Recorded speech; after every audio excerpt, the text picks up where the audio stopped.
Now in V, we're going to talk about monies. We're going to talk about how you make your monies. All right. How are you going to charge people? Let's start with number one. How much is your land or your property valued at? All right. Let's do that. What is your property valued at? What is the commercial property tax? Like how much are you having to pay every year to keep that land? Let's look at that number. Double that number so you can start making a profit, right? Or even triple it, right? Now that is your number. That is what you need to be making, right? So now we look at the property. How many vendor slots can you have? This is why you make a vendor layout, so you can start making your monies. How many actual vendor slots can you have inside? Food vendors and non-food vendors. How many of those slots can you have inside? With 3 acres, I would say typically between 15 and 30 different vendors with 3 acres. So if you have 10, triple that, right? Now look at your outside vendors, your absentee vendors for the perimeter, the banner spaces. Remember that. And even on your website, even all over the place. Remember, there's all sorts of revenues that come from these types of things, right? Now you're going to do some math.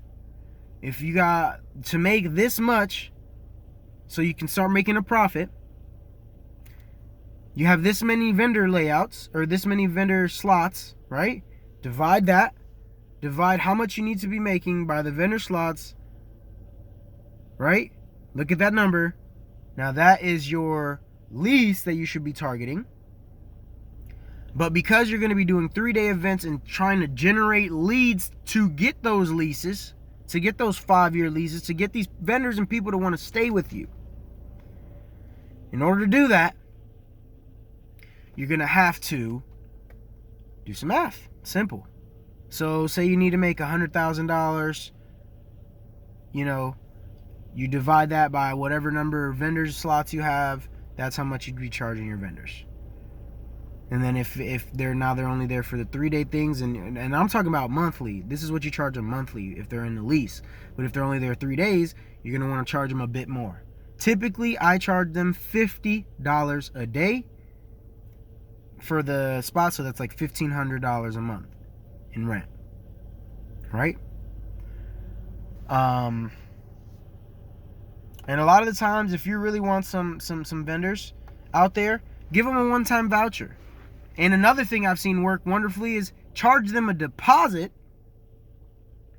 maybe $20, $25, charge them a deposit, make them sign a contract that says they need to give you a post-event report on their sales. You get 7%.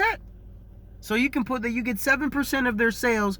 They didn't even have to pay the $150 or whatever to get here. They just had to pay a small $25 deposit. Then they come. Now they sell $5,000 or $10,000 of product. Now you're getting 7% of that. Imagine you got 30 vendors there that's doing that. Talking some serious change. And we've done it, and we've done it, and we've seen it happen time and time again. We've replicated it everywhere we've gone. So that's really it. That's that part. All right. How do you charge them? How do you get down to that? There you go.